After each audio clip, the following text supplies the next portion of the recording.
অমৃত প্ৰবাহ অসমীয়া সাপ্তাহিক কাকতৰ ডিজিটেল সংস্কৰণ অমৃত নিউজ সত্যৰ সন্ধানত অমৃত নিউজ। তামোলপুৰৰ মটঙাপাৰাত NDAৰ নিৰ্বাচনী মুখ্য কাৰ্যালয় উন্মোচন। কাৰ্যালয়টো উন্মোচন কৰে অসম চৰকাৰৰ কেবিনেট মন্ত্ৰী উৰ্খাও গৌৰা ব্ৰহ্মই। কাৰ্যসূচীত তামোলপুৰ বিধায়ক জলেন দৈমাৰী, BTRৰ MCLA হেমন্ত কুমাৰ ৰাভাৰ লগতে BJP, অগপ আৰু UPL দলৰ কেইবাগৰাকীও নেতাকৰ্মী উপস্থিত থাকে। কাৰ্যালয়টো মুকলি কৰাৰ পিছত মন্ত্ৰী UG ব্ৰহ্মই সাংবাদিকৰ আগত প্ৰকাশ কৰে যে হাগ্ৰামাই ৰাজনীতিত মছলা লগাই থাকে। কুকুৰ আলী আৰু হাগ্ৰামা একেই। কংগ্ৰেছৰ ইয়াত স্থিতি নাই, তেওঁলোকে 1.5-2 লাখ ভোট পালেও যথেষ্ট। নিৰ্বাচন খেলক BPF বচাওক উদ্দেশ্যেৰে BPFে নিৰ্বাচন প্ৰতিদ্বন্দ্বিতা কৰিছে। দুৰ্গাৰাজ বড়োৱে BJPক মুখ্যমন্ত্ৰীক নৰেন্দ্ৰ মোদীক গালি পাৰিব নোৱাৰে। দিলীপ শইকীয়া, প্ৰমোদ বড়ো আৰু UPLে গালি পাৰি আছে।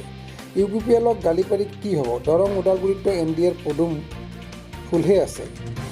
মুখ্যমন্ত্ৰীৰ মৰমতহে দুৰ্গাৰাজ বড়ো জীয়াই আছে, এই কথা মুখ্যমন্ত্ৰীয়ে উল্লেখ কৰিছে। মুঠৰ ওপৰত আগন্তুক নিৰ্বাচনত বিৰোধী তথা BPF 0। কোকৰাঝাৰত NDA মনোনীত প্ৰাৰ্থী জয়ন্ত বসুমতাৰী 6 লাখতকৈ অধিক ভোটত বিজয়ী হ'ব। খাম্পাই BPFৰ পৰা ৰাজনৈতিক দলৰ এটা ভূমিকা ৰক্ষা কৰিবলৈহে নিৰ্বাচন খেলিছে। নৱ কুমাৰ শৰণে ইলেকশ্যন খেলিব নোৱাৰে। হাইকোৰ্টে ৰায় দিলে আৰু খেলিব পাৰিলেও তৃতীয় স্থানত থাকিলেহেঁতেন।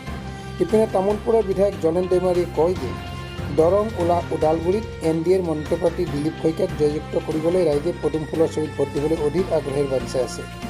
ভাৰতৰ প্ৰধানমন্ত্ৰী নৰেন্দ্ৰ মোদীক ৰাইজে বিশ্বগুৰু আসনত অধিষ্ঠিত কৰিবলৈ সাজু হৈছে। বিভিন্ন অভিযোগ উত্থাপন কৰি আছে আৰু তেওঁলোকে জিতিম বুলি বিৰোধীয়ে দাবী উত্থাপন কৰি আহিছে।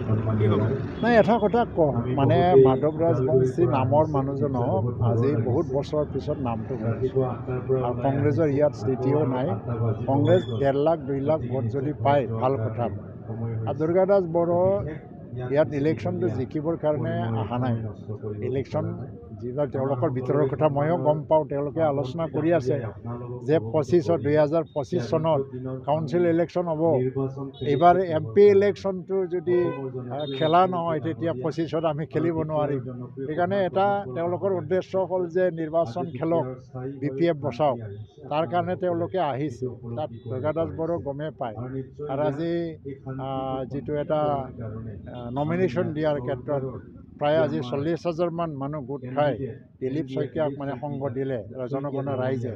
নমিনেশ্যনৰ সময়ত ইমান বৃহৎ সংখ্যক মানুহ এনেকুৱা হোৱাটো মই দেখা নাছিলোঁ, কোনেও দেখা নাই। আজি দুৰ্গাদাস বড়ো তেওঁ বিধায়কো হয়। আজি কাৰ বিৰুদ্ধে নিৰ্বাচন খেলিছে? তেওঁলোকৰ মানে টাৰ্গেটটো কোন? NDA নে কি? কংগ্ৰেছেতো হয়, জিকিলেও নিজিকিলেও নৰেন্দ্ৰ মোদীক গালি পাৰি আছে। মুখ্যমন্ত্ৰী ডক্টৰ হিমন্ত বিশ্ব শৰ্মাক গালি পাৰি আছে। দুৰ্গাদাস বড়োৱে কাক প্ৰতিপক্ষ হিচাপে ধৰি লৈছে? দিলীপ শইকীয়াটো BJP, কিন্তু দুৰ্গাদাস বড়ো BJPকতো নাম লৈ পেলাই গালি পাৰিব পৰা নাই। না নৰেন্দ্ৰ মোদীক গালি পাৰিছে, না মুখ্যমন্ত্ৰীক গালি পাৰিছে, না ভৱেশ কলিতাক গালি পাৰিছে। গালি পাৰিছে কি ব্যক্তি হিচাপে দিলীপ শইকীয়াক অলপমান কৈছে আৰু প্ৰমোদ বড়ো ডাঙৰীয়াক কৈ আছে। দৰং ওদালগুৰিত UPPLক গালি পাৰি কি হ'ব? দৰং ওদালগুৰিততো আমাৰ NDAৰ কেণ্ডিডেট হয়, তথাপিও UPPLতো মানে UPPLতো কেণ্ডিডেট নহয়। কাক গালি দি আছে? কাৰ বিৰুদ্ধে তেওঁ যুঁজি আছে? এইকাৰণে দুৰ্গাদাস বড়োৱে যে এটা ভিতৰুৱা এটা গুপ্ত কাৰণত আমাৰ ৰাজহুৱাভাৱে তেওঁলোকে ক'ব পৰা নাই যে তেওঁলোকে নিৰ্বাচন খেলিছে। আৰু এইটো 30 বছৰ নিৰ্বাচন জিকিবৰ কাৰণে ইলেকশ্যন খেলা নাই।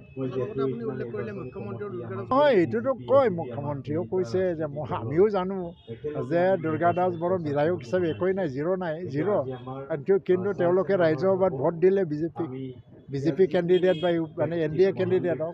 তাৰ কাৰণে অলপমান মৰম কৰি পেলাই তেওঁলোকক যাই আছে, কিন্তু একো নাই তেওঁলোকৰ। BPৰ বিধায়কৰ কোনো একোৱেই নাই।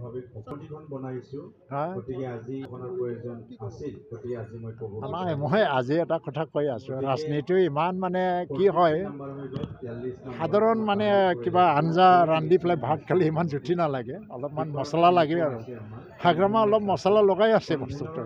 অসমৰ ৰাজনীতিটো ইণ্টাৰেষ্টিং কৰি আছে। যেনেকৈ শুকুৰ আলী আছিল অসমৰ ৰাজনীতিত, তাৰ কথা মানে কি তেওঁ একো নহয়, তথাপিও তাৰ কথা শুনিলেতো কোনেও নুশুনাকৈ থাকিব নোৱাৰে। হাগ্ৰামা অলপ ইণ্টাৰেষ্টিং কৰি আছে আৰু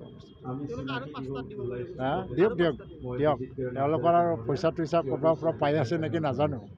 কিন্তু কোকৰাঝাৰ জিকি দেখুৱাওক তেওঁলোকে আৰু কি আমাৰ দুৰ্গাদাস বড়োক জিকাই দেখুৱাওক আৰু এই নিৰ্বাচনত 2টা ছিট যেতিয়া মানে পৰাজিত হ'ব VPF 0 কোকৰাঝাৰটো 6 লাখতকৈ অধিক ভোটত জিকি যাব জয়ন্ত বসুমতাৰ এইটো হিচাপ আছেই কাৰণ কোকৰাঝাৰ লোকসভা সমষ্টিত 7টা MCLA 6জন MCLA BPFৰ পৰা BPF ত্যাগ কৰি 3জন BJPত জইন কৰিলে 3জন UPPL জইন কৰিলে আৰু এজন কংগ্ৰেছৰ পৰা আহি পেলাই BJPত জইন কৰিলে 7জনে জইন কৰিলে তাৰপিছত হাগ্ৰামাৰ লগত বেছি নাই MCLA সেই ভোটবিলাকটো মাইনাছ হৈ পেলাই আমাৰ পেলাই জইন কৰিছে আৰু আজি BJPৰ যথেষ্ট ভোট শ্বেয়াৰ আছে UPPLৰ যথেষ্ট ভোট শ্বেয়াৰ আছে কোকৰাঝাৰ 6 লাখতকৈ বেছি ভোটত জয়ন্ত বসুমতাৰী জিকি গৈ আছে খাম্পা খেলিছে ঠিকেই তেওঁলোকে ৰাজনৈতিক দলৰ এটা চৰিত্ৰ ৰক্ষা কৰিছে ৰাজনৈতিক ধৰ্ম পালন কৰিছে কৰিব দিয়ক মই ক'ব লগা একো নাই কিন্তু তেওঁলোকে 2.5 লাখ ভোট পাব BPFৰ 2.5 লাখ ভোট হ'ব আমি 6 লাখতকৈ ওপৰত যাব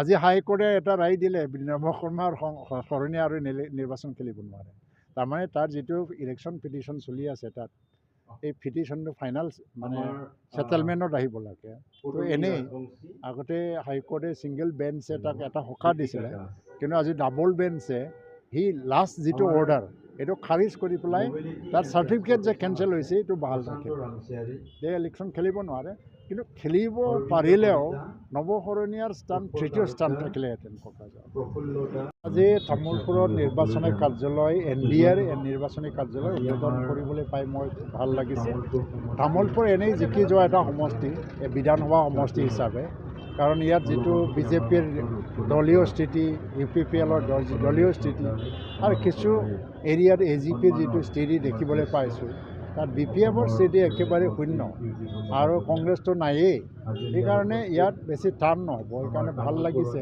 আৰু মই আশা কৰিছোঁ তামোলপুৰ সমষ্টিয়ে কমচে কম মানে অন্য সমষ্টিৰ তুলনাত বেছিকৈ যাতে মানে কণ্ট্ৰিবিউট কৰিব পাৰে দিলীপ শইকীয়া ডাঙৰীয়া জিকি যোৱাৰ ক্ষেত্ৰত আৰু দৰং ওদালগুৰিটো অলপ ডাঙৰ সমষ্টি হয় আমাৰ 11টা বিধানসভা সমষ্টি আছে আৰু তাৰ প্ৰায় 21 লাখতকৈ বেছি ভোটাৰ্ছ ৰাইজ আছে তাতে যদি আমি 15-16 লাখমান যদি ভোট হোৱা যদি ধৰি লওঁ তেতিয়া যিটো এটা এছেছমেণ্ট আমি চলাই আছোঁ কাৰণ BPF 0 হৈ আছে ইয়াত যিটো কাউন্সিলৰ MCLA এজনে আছে দৰং ওদালগুৰি ফ্ৰেছ মছাৰী বাকী ক'তো মানে BPFৰ MCLA নাই কংগ্ৰেছৰ স্থিতিটো মানে প্ৰায় BTRৰ বাহিৰত কিছু হয় আছে কিন্তু ভিতৰত নাই ভিতৰতে 6টা সমষ্টি পৰিছে তো BJP আৰু AGP আৰু UPPLৰ ভোট শ্বেয়াৰটো যদি ধৰি লোৱা হয় মুখ্যমন্ত্ৰী এটা আমাক হিচাপ দি আছে দৰং ওদালগুৰিত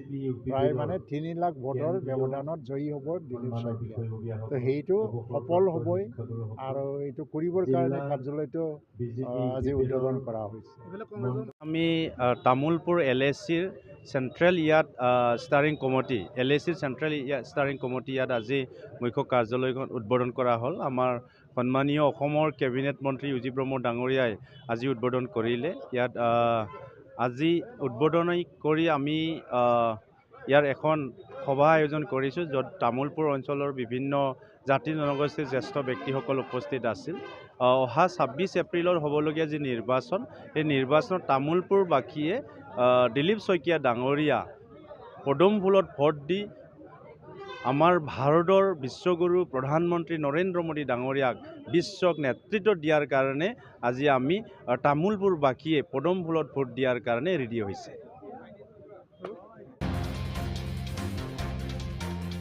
তামোলপুৰৰ পৰা আনন্দ ৰামচিয়াৰী ৰিপৰ্ট অমৃত নিউজ